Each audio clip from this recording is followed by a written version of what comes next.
Gente, mais uma vez, boa noite para quem não tinha visto. A Rose, minha amiga de Itaguaí, gente, que alegria! Olha o alcance da nossa EBD. Seja muito bem-vinda, Rose, ao nosso grupo de Escola Digital Virtual. Aqui são seus irmãos do Engenho de Dentro, a segunda igreja mais triste do Rio de Janeiro. Boa noite a vocês todos. Eu estava na primeira aula. Boa noite, seja bem-vinda. Boa noite. Nós estamos aqui com a Andréia, o Daniel, Eliane, Ana Cavaleiro, a Mônica, Patrícia, Rose e a Wanda. Então, sejam todos muito bem-vindos. Alegria estar com vocês para a gente compartilhar um pouco dessa jornada que começamos domingo passado, né, gente? Então, vamos orar agradecendo a Deus mais essa oportunidade que a gente tem para mergulhar um pouquinho nessa porção da palavra e, quem sabe, né, sermos transformados como Deus deseja, estejamos mais atentos à palavra de Deus com as nossas vidas, produzindo assim pessoas melhores no reino de Deus, ok? Vamos orar? Querido Deus, mais uma vez nós queremos te agradecer, porque o Senhor nos deste a tua palavra para que nós pudéssemos nos inspirar nela e sermos transformados. Por isso, em nome de Jesus, eu te peço agora que as lições extraídas, tanto do livro de Joel, quanto da segunda carta de Paulo, possam nos ajudar nessa caminhada, nessa jornada em direção ao grande e esperado alvo de nossas vidas, a vida eterna. Nos ajude assim para sermos melhores e alcançarmos esse tão sonhado objetivo. Em nome de Jesus, amém. Ok, gente, então vamos lá. Hoje quem vai estar passando aí os vídeos, para a minha alegria, é o André, está nos assessorando aqui hoje, para a gente passar os nossos slides. Vamos lá? Isso. Então, a gente pode ir passando, André. Essa daí, ótimo. Pode ir próximo. Isso, aí, para aí. Então, hoje nós vamos dar continuidade a essa temática que nós começamos no domingo passado, né? Embora não tenha sido tão ajustadinha como queríamos, mas vamos dar essa continuidade com esse tema, chamado Uma Jornada com Rumo Certo. É o que nós temos. Ao longo desse estudo, a gente vai percebendo que a jornada foi do povo de Deus e continua conosco, né? Todos olhando para este alvo, que é a vida eterna. Queremos alcançar essa vida eterna. Nessa proposta, como dissemos na aula passada, era fazer uma conexão entre o livro de Joel, que é um livro bem antigo, né, do Antigo Testamento. O que é um livro desse lá no Antigo Testamento, antes de Cristo, 400, 500 anos antes de Cristo, pode nos ajudar com aquela experiência? Pode. E o que também, a segunda carta de Paulo aos Tessalonicenses também pode nos ajudar a entender um pouco dessa nossa jornada com o rumo certo. E é tão especial a palavra de Deus que ela se completa. Ela é um todo, ela é um inteiro, embora, à medida que a gente vai lendo as narrativas bíblicas, parecem coisas tão que não vão fazer muito sentido, mas fazem. Toda ela está permeada por uma conexão divina, maravilhosa, e que faz sentido hoje também, né? Então, passa o próximo slide, nós vamos então estar estudando. Hoje, o livro de 2 Tessalonicenses. Mas, no entanto, eu gostaria de relembrá-los, como ficou um pouco tumultuado na semana passada, aquelas palavras-chave. Bem-vinda, Sionei. Aquelas palavras-chave determinantes para a gente entender essa jornada. Obrigada, boa noite.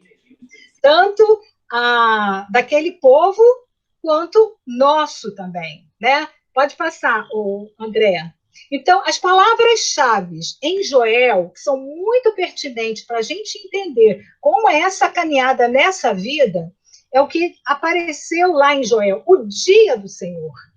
E a outra palavra-chave também para a gente entender a nossa caminhada, muito significativa, na nossa visão cristã, é convertei-vos, ou em outras traduções, arrependei-vos, né? Então, quando a gente falava lá em Joel, havia todo um contexto para Joel falar sobre essas duas temáticas, né? A jornada da vida do povo, da nação de Judá, estava um caminho bem diferente do que o Senhor gostaria de ver, né?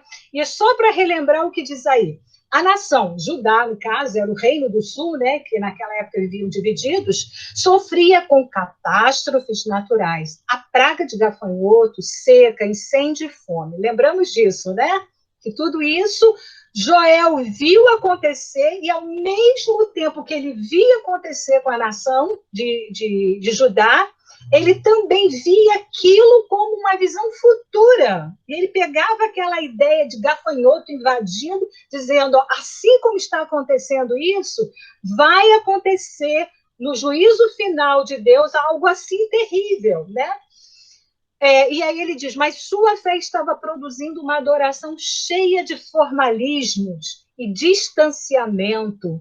Então, Joel foi capaz de enxergar essa postura do povo que amava o Senhor, um povo que Deus conduzia o tempo inteiro, que eles estavam vivendo um formalismo muito grande, um distanciamento, embora fazendo toda a adoração no templo, embora tendo todo aquele serviços, né, de adoração, mas Joel percebia, né, e Deus parece que enxergou nisso, essa sensibilidade de Joel, e chamou ele como profeta, para abrir a boca e falar, né? Então, o Joel teve essa sensibilidade. Então, o profeta, o Joel, chama o povo a um avivamento diante da calamidade. Ele chama o povo. E lembramos que, quando ele chama, eu gosto até de mencionar isso aqui, o versículo, só me permitam fazer isso aqui rapidamente, é só pequenas frases. Alguns versículos diziam assim, acordem bêbados, ponham veste de luto os sacerdotes, né? Façam ofertas derramadas ao Senhor. Em vários versículos ele vai dizendo isso. Agora, porém, declara o Senhor, volte-se para mim. Gente, o pessoal estava vendo as calamidades acontecendo, a seca, o gafanhoto, os incêndios, a fome, até a natureza estava sofrendo por conta de tudo isso, e parece que as pessoas estavam ainda dentro daquele formalismo espiritual, religioso. Então, Joel se levantou em nome de Deus para dizer, gente, acorda, vocês não estão enxergando, vocês precisam realmente rasgar o coração, não é a roupa, né? Como vocês têm tradição. Deus não está se agradando desse tipo de adoração no momento que vocês mais precisam. Ele quer ver vocês clamando. Enfim, e aí a gente tentando, vão fazendo as conexões para hoje, gente, que tem tudo a ver, né? Vocês percebem isso? Conseguem enxergar? E aí, então, para finalizar essa parte de Joel, Deus tem controle da história. Ele tem, para nós cristãos, Deus tem o controle da história. Certo? E ele usa os eventos da história como uma oportunidade para avaliarmos nossa fé e o nosso relacionamento com ele. Gente, este é um momento da nossa jornada aqui nessa terra, no século XXI, que Deus está usando as catástrofes da pandemia, essa catástrofe que está sobre a terra, para que nós tenhamos uma oportunidade de verificar se a nossa fé é verdadeira ou se a nossa fé só depende de ir ao templo. Né? Tem gente que só depende de ir ao templo. Não vai mais? Não foi? Parece que está anestesiado, né? É claro que ainda não é o momento da gente trazer todos, né? Mas a gente sente que alguns estão com dificuldades de desejar voltar à comunhão, porque isso é importante. Mas, enfim, relembra que devemos estar preparados para o dia do Senhor, porque o Joel falou, a praga aconteceu aqui, mas o dia do Senhor, o juízo final, onde ele vai julgar todos, também irá ser um dia terrível e devemos estar preparados, né? E aí, gente, olha como é tão interessante. Hoje, o pastor, quem esteve lá, ou quem não esteve, né, assistiu virtualmente, o pastor Torres pregou um texto que eu fiquei assim, impressionada com a conexão que tem com Joel aqui. Se vocês leem um versículo antes do que ele falou, que é um texto super conhecido da gente, né? O pastor pregou. Se meu povo, que se chama pelo meu nome, não é isso que eu quero falar um versículo antes desse. Vejam só. Se eu fechar o céu para que não chova, ou mandar que os gafanhotos devorem o país, ou sobre o meu povo enviar uma praga, aí ele começa, se meu povo se humilhar, chorar, me buscar. Olha o que aconteceu. O que aconteceu lá em Joel? É justamente isso. Aconteceu toda aquela praga, né? E Joel, em nome de Deus, estava pedindo, convocando o povo a se humilhar, orar, adorar verdadeiramente ao Senhor. E é isso que devemos fazer hoje. A praga está sobre a nossa vida, o nosso cotidiano, não é verdade? Então, assim, olha a conexão que tem de 2 Crônicas, lá antes ainda de Joel. E aí faz todo um sentido para essa narrativa de Joel. Então, quando Joel olha o povo todo sofrendo a praga, né? E convoca o povo a um despertamento, a um avivamento. Olha que fantástico. Ok, então, assim, lembrando todo esse panorama de Joel, a gente agora vai avançar. A gente vai para a 2 Tessalonicenses para ver se tem essa conexão também. Vamos lá. Ok, a gente agora vai assistir o videozinho, um resumo de 2 Tessalonicenses, para a gente entender um pouco. Vamos lá.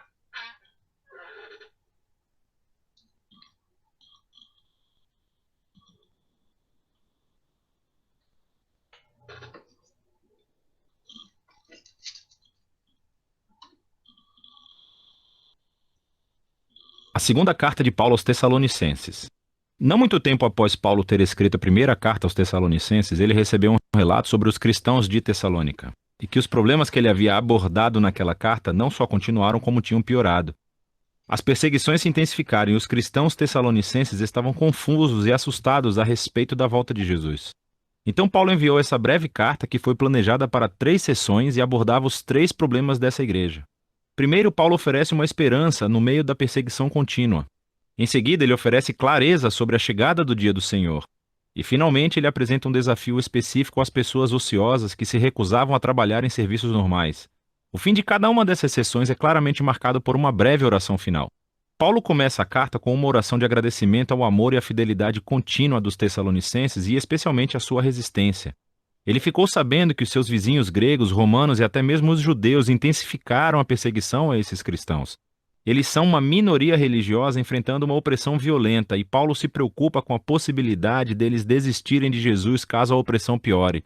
Então Paulo relembra-os, como fez na primeira carta, que o sofrimento deles por causa da sua associação com Jesus é uma maneira de participar do reino de Deus. Jesus se tornou rei através do seu sofrimento na cruz. E os seus seguidores mostrarão a sua vitória sobre o mundo imitando a paciência de Jesus e a sua resistência à não violência.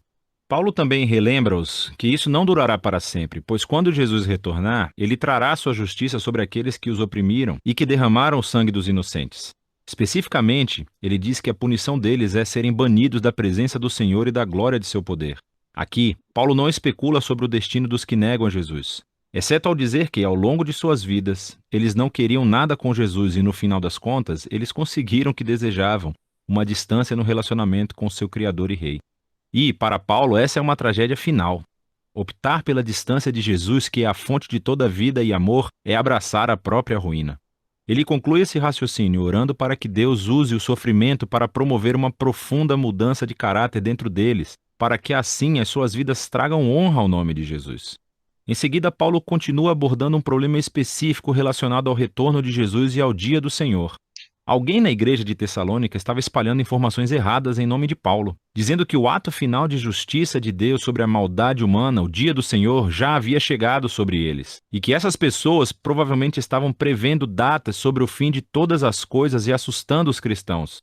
E você pode entender por quê. Devido à intensa perseguição, eles se sentiam vulneráveis quando alguém afirmava que Jesus já havia retornado como um ladrão na noite. Eles pensavam que tinham sido deixados para trás e que talvez ele tivesse abandonado os Tessalonicenses em seu sofrimento. E esse tipo de conversa realmente irrita Paulo. Isso está deturpando os seus ensinos. O retorno de Jesus nunca deve inspirar medo, mas sim esperança e confiança. Paulo os lembra de tudo que ele ensinou sobre o retorno de Jesus quando esteve na cidade e faz um breve resumo aqui. É realmente muito breve. Esse parágrafo conta com muitos enigmas e problemas de interpretação.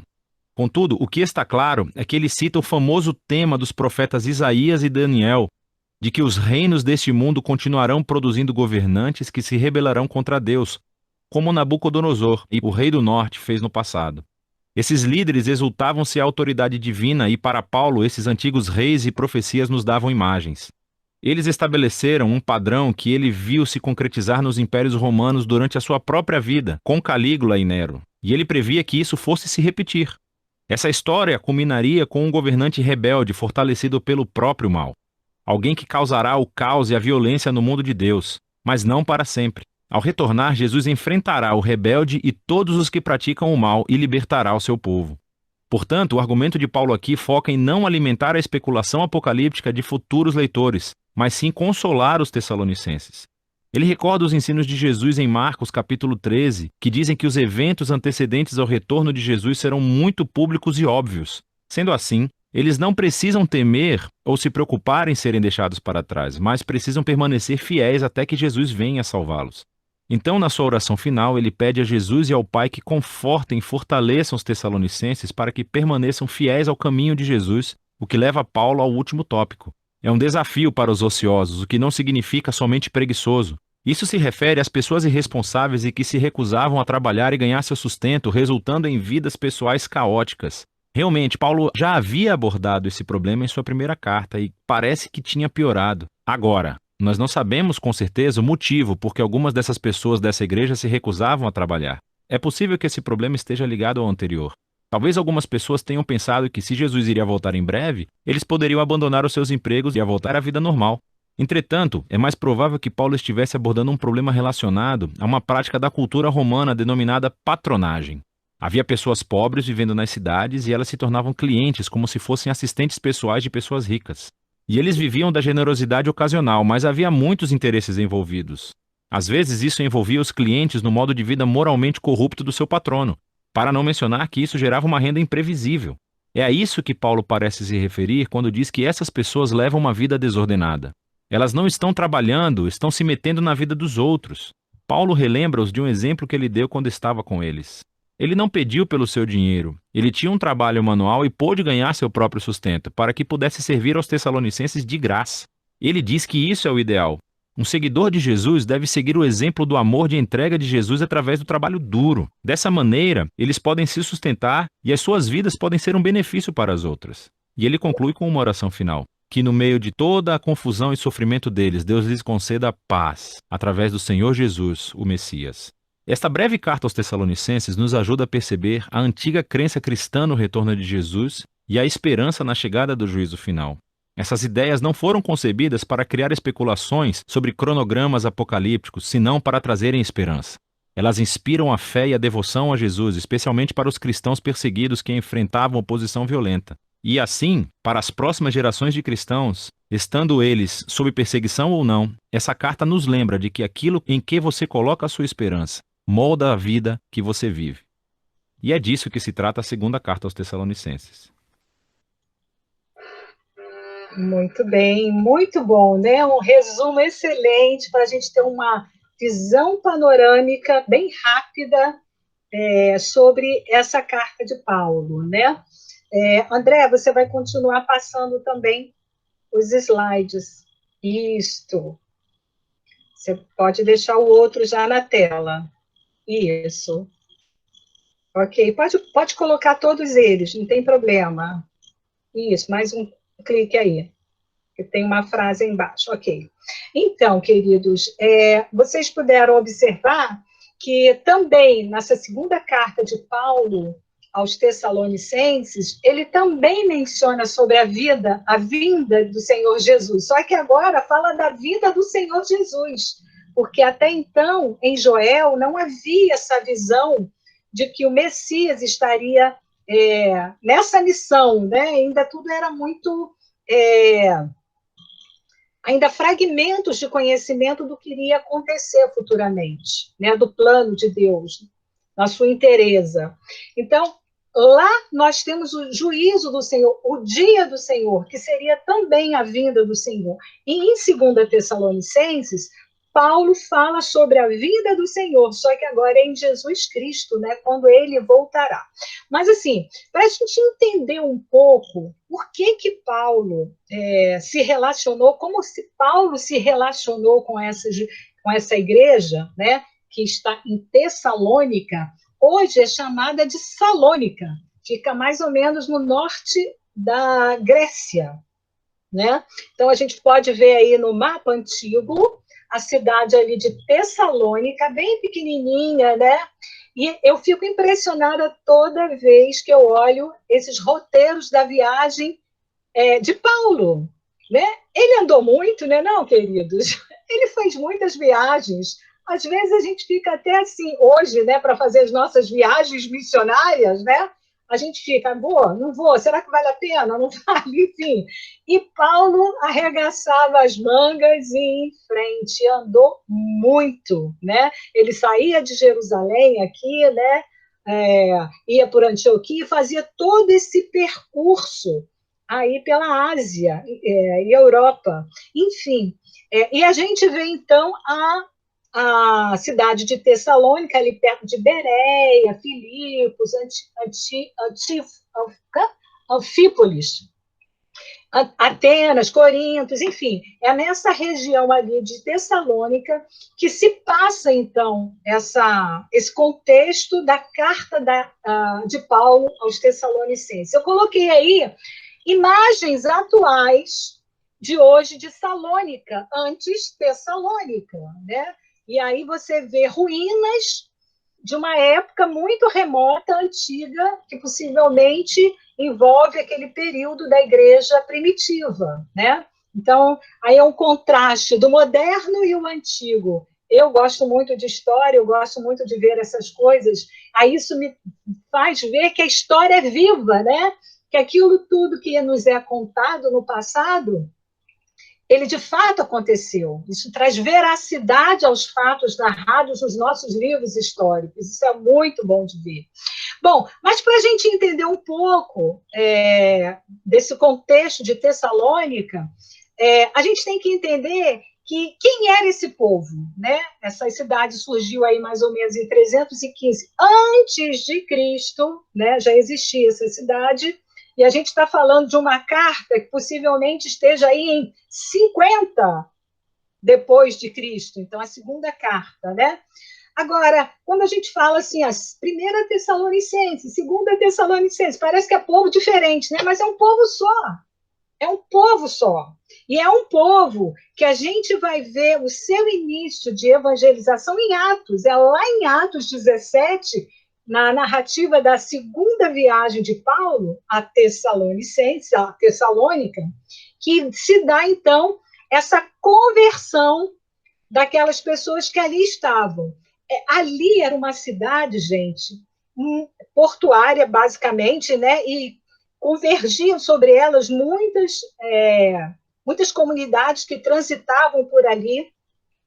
Então, ela era composta de judeus, haviam judeus ali, haviam gregos, romanos, enfim, várias nações estavam ali. Imagine como deveria ser uma cidade assim, com uma diversidade de pessoas, logo diversidade de fé, né?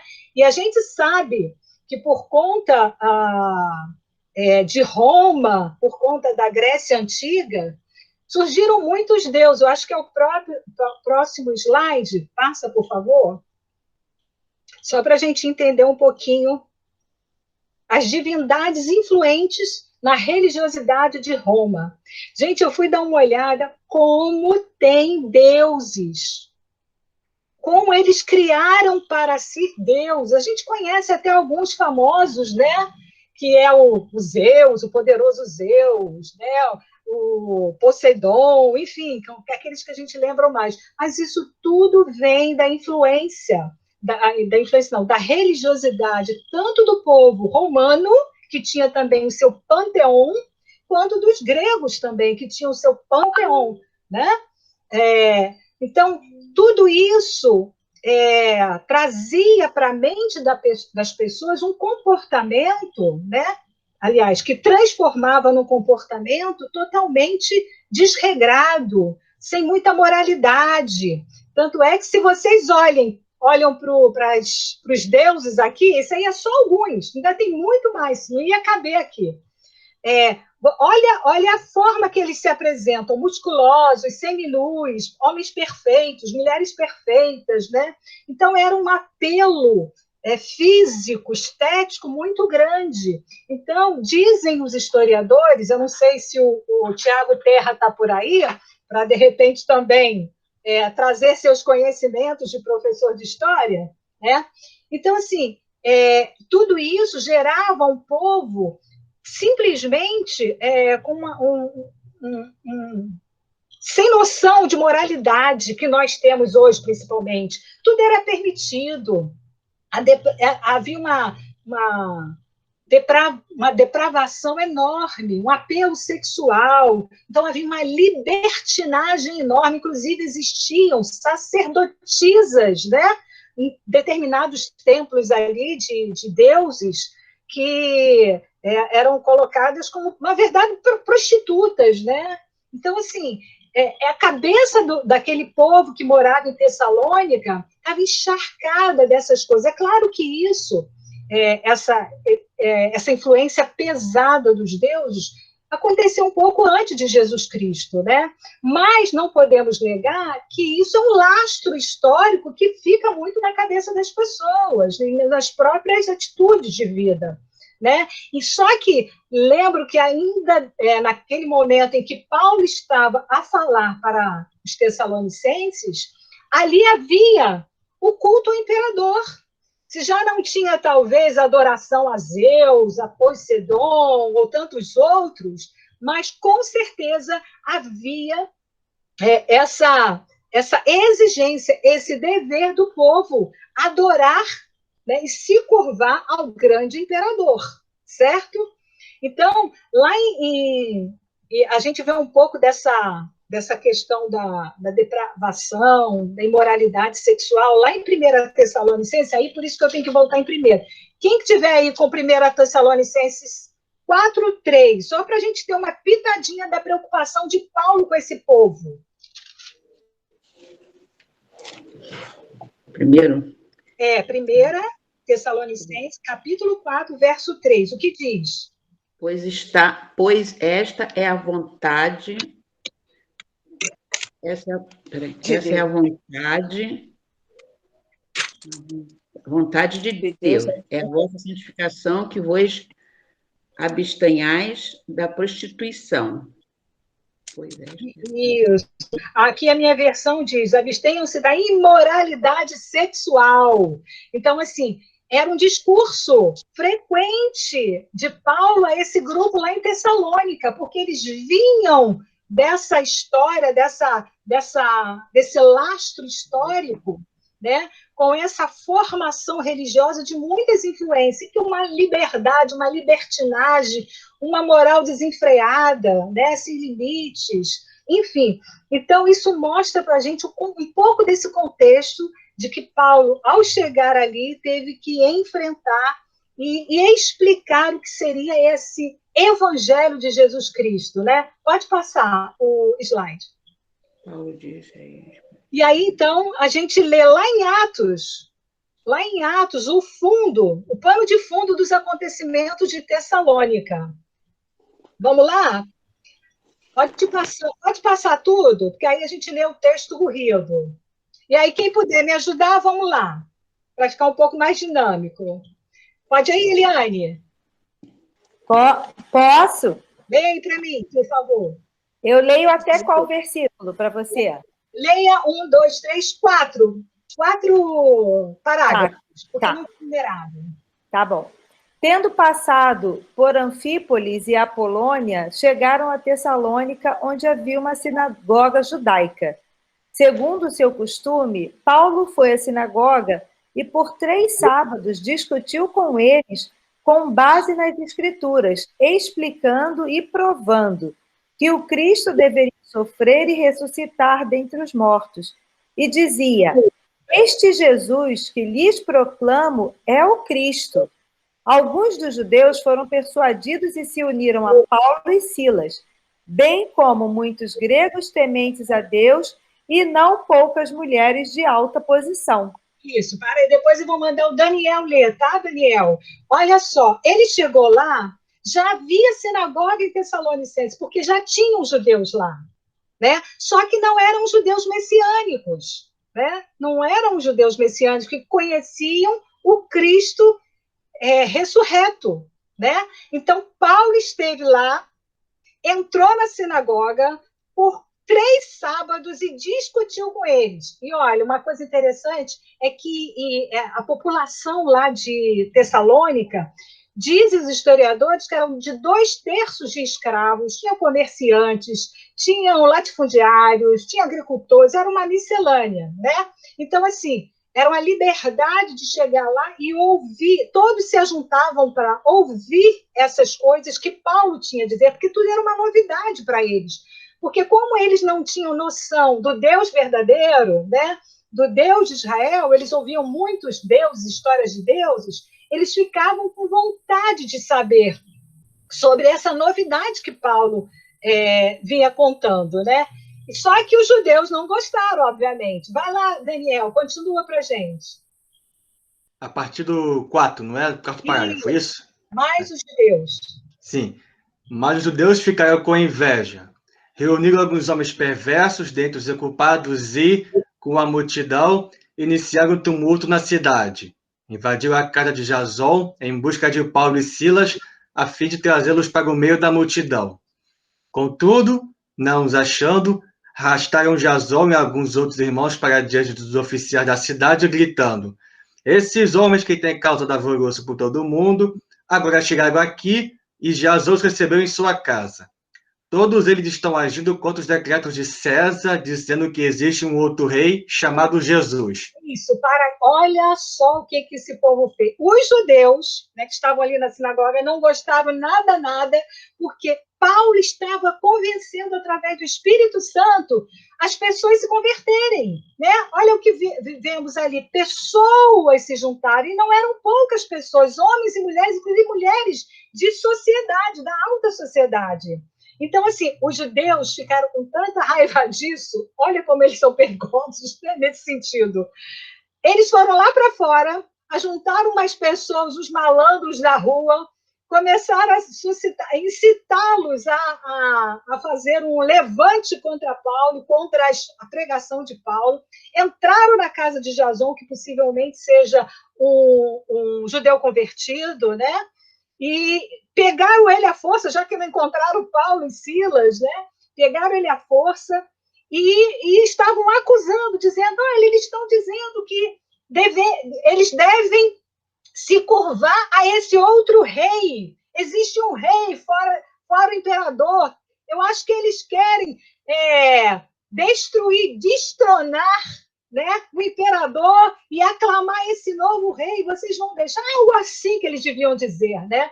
Para que as pessoas pudessem ficar inflamadas contra Paulo e Silas. E aí, então, vamos dar prosseguimento. O que aconteceu? Continua. Quem pode continuar? Wanda? Wanda? Estou aqui. Isso, vai lá. Tanto a multidão como as autoridades ficaram agitadas ao ouvirem estas palavras. Contudo, soltaram Jason e os mais, após terem recebido deles a fiança estipulada. Isso, continua até o final. Vou para o 10 agora, pode? Pode. E logo durante a noite, os irmãos enviaram Paulo e Silas para Bereia. Ali chegando, dirigiram-se à sinagoga dos judeus. Ora, estes de Bereia eram mais nobres do que os de Tessalônica, pois receberam a palavra com toda a avidez, examinando as Escrituras todos os dias, para ver se as coisas eram de fato assim. Com isso, muitos deles creram, mulheres gregas de alta posição e não poucos homens. Mas logo que os judeus de Tessalônica souberam que a palavra de Deus era anunciada por Paulo, também em Bereia, foram lá excitar e perturbar o povo. Então os irmãos promoveram sem detença a partida de Paulo para os lados do mar. Porém, Silas e Timóteo continuaram ali. Os responsáveis por Paulo levaram-no até Atenas e regressaram, trazendo a ordem a Silas e Timóteo para que o mais depressa possível fossem ter com ele. Até Continua? Aí. Não, até aí, tá bom. Então, queridos, o que aconteceu? Naquela confusão toda, ficaram com muita raiva, né, e viram o perigo que Paulo estava correndo, então os irmãos próximos já perceberam, tiraram ele de Tessalônica, levaram para Bereia, e lá ele aproveitou, já que eu estou aqui, vou pregar também. E muitos estavam se convertendo. Aí os judeus lá de Tessalônica correram para Bereia porque souberam que estava havendo conversão, né? E aí fizeram a mesma coisa lá em Bereia. Mas eles não se calaram, saíram, foram para outras bandas, né? E a gente vai vendo isso ao longo da história da segunda carta de Paulo lá em Tessalônica. Pode passar. Bom, razão para Paulo escrever a carta aos irmãos de Tessalônica. Ele os evangelizou, ele esteve nesse primeiro momento do surgimento das primeiras conversões, e ele começou a perceber que era uma igreja fiel, amorosa, uma igreja que estava amando o Senhor, né? Então, a primeira razão para Paulo escrever foi a alegria de Paulo com relação à fé do pessoal de Tessalônica, né? Então, se a gente pegar o fragmento de 1 Tessalonicenses, a primeira carta e a segunda, você vai ver a alegria que Paulo demonstra por essa igreja iniciante, né? Dando seus primeiros passos de fé, enfrentando todos os desafios, vendo Paulo sendo perseguido, enxotado, mas mesmo assim permanecendo fiel. E aí o texto diz assim, o 1 Tessalonicenses aqui, de fato, vocês se tornaram nossos imitadores e do nosso Senhor, pois apesar de muito sofrimento, receberam a palavra com alegria que vem do Espírito Santo. Assim tornaram-se modelo para todos os crentes que estão na Macedônia e na Caia, pois eles mesmos relatam de que maneira vocês nos receberam e como se voltaram para Deus, deixando os ídolos a fim de servir ao Deus vivo e verdadeiro. Nossa, Paulo escrevia isso, eu fico imaginando ele escrevendo assim, exaltado, esse povo é muito bom, mesmo toda perseguição, né? Eles não desanimam. E aí, na segunda carta, ele fala, tem a mesma alegria. Lê aí, Eliane, a segunda carta aí, ó, tá aí na tela. Irmãos, devemos sempre dar graças a Deus por vocês. E isso é apropriado, porque a fé que vocês têm cresce cada vez mais e muito aumenta o amor que todos vocês têm uns pelos outros. Olha que lindo! Deve ser muito bom para um líder de uma igreja ver que seu rebanho está crescendo, está amando, a fé está sendo desenvolvida, está crescendo, não está retrocedendo, né? Isso era um estímulo enorme para Paulo, obviamente, né? Pode passar a tela. Então, essa foi uma primeira razão. Outra razão é por causa da perseguição. Paulo precisava dar uma palavra de consolo, de alento, de esperança para aquele povo. Gente, a perseguição é real, né? Para alguns hoje, na modernidade, também é muito real. A gente sabe da igreja perseguida, como sofre, né? E alguns irmãos também aqui no Brasil têm dificuldade de falar do evangelho porque são perseguidos. Se não são perseguidos fora de casa, são dentro de casa. Então, é um desafio grande. E Paulo vai encorajar com essa carta de consolo aos irmãos de Tessalonicenses, aos irmãos de Tessalônicas. Quem é que pode ler? Mais alguém que pode aí ajudar a ler nesse aí, falando sobre a perseguição? Silvia. Posso ler? Oi, boa noite. Posso ler, Marcelênio? É o 2 Tessalonicenses 1, 4, 5? Isso, está na tela. Por esta causa, nos gloriamos em vocês, entre as igrejas de Deus, pela perseverança e fé que mostram em todas as perseguições e tribulações que vocês estão suportando. Elas dão prova do justo juízo de Deus, que deseja que vocês sejam considerados dignos de seu reino, pelo qual vocês também estão sofrendo. Muito bem. Então, Paulo encoraja aos de Tessalônica, né, seus irmãos na fé, que estão começando essa caminhada, já estão sendo perseguidos, possivelmente por seus vizinhos, né, que ainda vivem uma visão encharcada por aquelas idolatrias todas, né, até mesmo pelos judeus não messiânicos que ali deviam estar, né? Então, Paulo sabia que eles estavam sendo massacrados, mas mesmo assim eles se mantinham firmes, né? E ele disse, olha, se vocês se mantêm firmes, vocês serão comparados a Jesus no seu momento de perseguição. O próprio Senhor, que era Deus, foi perseguido, né? Foi maltratado. Então, se sintam nesse modelo, sendo encorajado pelo próprio Cristo, mas que ele venceu e vocês vencerão, né? A nossa tribulação aqui é momentânea. Às vezes parece que dura uma eternidade os nossos sofrimentos, né? Mas nós não temos noção da eternidade, nós temos uma visão do Kairos aqui muito, né, pequeno. No momento que a gente tiver uma noção de tempo da eternidade, a gente realmente vai ver que aqui não é nada, né? Dói, mas nós temos que ter uma fé realmente de esperança que o Senhor voltará e vai punir as pessoas. O próprio Paulo fala isso nessa carta aqui também. Diferente da teologia que algumas igrejas professam hoje, da teologia da prosperidade. Não, ser crente é ser rico, é conquistar, é ter coisas. Não, ser crente é ser, não é ter. Né? Hoje, bem, pastor Torres falou sobre isso, né? Nós temos que ser, a nossa essência, somos convidados a ser. Foi muito bom. Então, Paulo dá esse consolo às pessoas dali de Tessalônica, né? E eu fico imaginando ele assim como o pai na fé daquelas pessoas, e a vontade dele estar perto e falar e abraçar, né? Mais ou menos o que a gente vive hoje, querendo abraçar os nossos queridos, enfim, e ele não podendo voltar. Mas então, outra razão é essa. Ele escreveu essa carta para consolar aqueles novos irmãos na fé. Pode passar.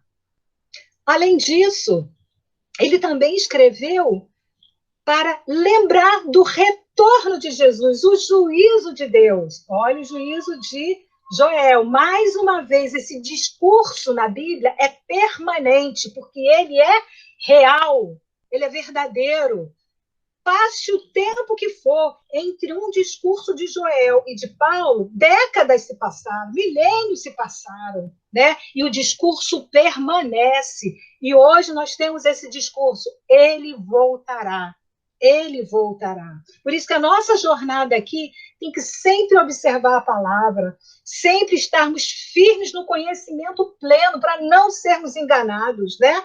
E aí, então, quem vai ler agora esse versículo, esses 4 versículos aqui a respeito do retorno e as orientações que Paulo fala sobre esse assunto aos nossos irmãos em Tessalônica? Quem vai ler? Posso ler. Então lê, Patrícia. Patrícia. Irmãos, quanto à vinda do nosso Senhor Jesus, tem um negocinho na frente, deixa eu ver se eu tiro. Saiu? Não, é que estava na frente até, o negocinho. Nosso Senhor Jesus Cristo e a nossa reunião com Ele, rogaremos a vocês. E não se deixe abalar nem alarmar tão facilmente, quer por profecia, quer por palavra, quer por carta supostamente vinda de nós, como se o dia do Senhor já tivesse chegado. Ninguém de maneira alguma vos engane, porque aquele dia não virá sem que antes venha a apostasia, e se manifeste o homem do pecado, o filho da perdição, o qual se opõe e se levanta sobre tudo que se chama Deus, ou se adora, a ponto de assentar-se como Deus no templo de Deus, fazendo-se parecer Deus. Isso mesmo. Olha a preocupação de Paulo com aqueles irmãozinhos na fé, iniciantes e vivendo aquele tumulto de perseguição, aquele laço de uma cultura idólatra, né? E ele fala, gente, não se deixe enganar, eu sei que existem pessoas aqui entre nós que estão tomando minha palavra e deturpando, dizendo, não, Cristo já fez e vocês foram deixados. Olha só, gente, para quem é novo na fé, que confusão dá na cabeça do povo, né? E eles ficavam assim, mas Jesus já veio e nem nos levou, por quê? Nós somos ruins, estamos tentando acertar. Olha a frustração. E Paulo, então, escreve novamente para eles, porque na primeira carta, lá em 1 Tessalonicenses 5, ele até tinha dito para eles, olha, Jesus vai vir como se fosse um ladrão. A gente não sabe hora, a gente não sabe quando, será uma surpresa, mas será tão óbvio que está todo mundo vendo que vocês não serão esquecidos e vocês não serão enganados, viu? Então, tomem por verdade a palavra que eu lhes entrego agora. Esqueçam o que estão dizendo, né? Eles até perguntavam, mas as pessoas mortas que já morreram, o que Jesus vai fazer? Né? Então, eram tantas perguntas que estavam querendo, assim como nós hoje, né, queremos entender um pouco sobre como será o final dos tempos, né? O Apocalipse nos dá algumas ideias, muito, às vezes, apavorantes e misteriosas, que a gente ainda também tem algumas dúvidas. Mas é importante saber que ele virá. Como virá, gente?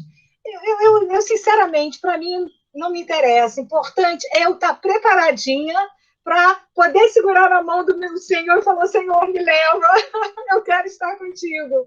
Então, assim, é isso que me importa, né?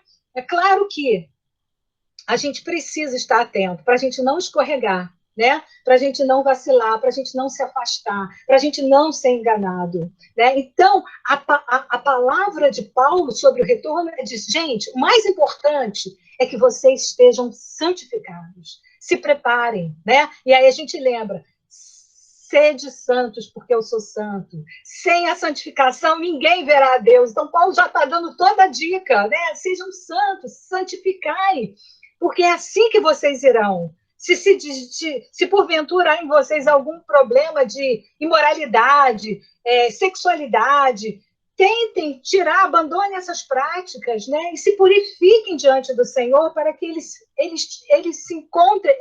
te encontrem santos quando da vinda do Senhor, né? Pode passar. Eu vou acelerar porque a gente já está... Bom, vamos tentar fazer, então, a conexão. Pode baixar aí. As conexões, Joel e Tessalonicenses. Eu criei algumas, eu acho que vocês depois podem contribuir, né? Para a gente poder fechar aqui. Bom, a conexão desses dois livros, que interessante, Joel 3 capítulos e 2 Tessalonicenses 3 capítulos, muito bom. Mas, enfim... O que eu chego à conclusão? Nossa jornada aqui, a sua, a minha, viu?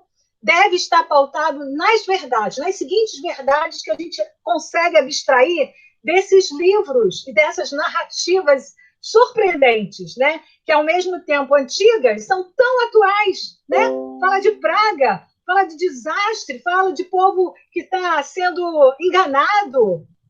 Enfim, o que a gente extrai, a gente fazendo essas conexões? Primeiro, Deus é o mesmo Deus. Deus de Joel, Deus de Paulo, nosso Deus é o mesmo Deus. Os princípios são os mesmos. Os princípios da palavra são imutáveis. Deus tem controle da história. Nossa fé será testada o tempo todo. Não tem jeito, gente. Vai vir perseguição, vai vir calamidade, vai vir doenças, vai vir tristezas. nós seremos testados, seremos, independente da época em que vivemos. A fidelidade e santidade devem ser nosso estilo de vida. É termos um estilo contra a cultura. Lembra que nós falamos isso? Alguém mencionou também isso na semana passada? Se a cultura do mundo está levando a gente para ver Big Brother, fazendo os outros, a gente vai para a contramão, gente. Não vamos nos envolver com os lixos desse mundo, né? Temos que ter uma vida consistente com a palavra, coerente com a palavra. A gente nunca pode ser um engodo para as pessoas, uma mentira. A gente prega uma coisa e vive outra, né? Então, isso tem que ser, isso deixou muito claro fazendo essas conexões. E, por último, haverá um juízo final para mim e para você, né? Haverá. Essa tem que ser a nossa certeza. Não para criar medo, gente, mas é para criar esperança. Esperança. Que tudo vai passar, vai ter um fim, e ele será maravilhoso. Agora, eu coloquei aqui uma frase: a indignidade afasta a herança? Olha, eu só queria fazer um pequeno parêntese. Dentro da minha área jurídica, eu acho que a Eliane entende talvez um pouco sobre isso também.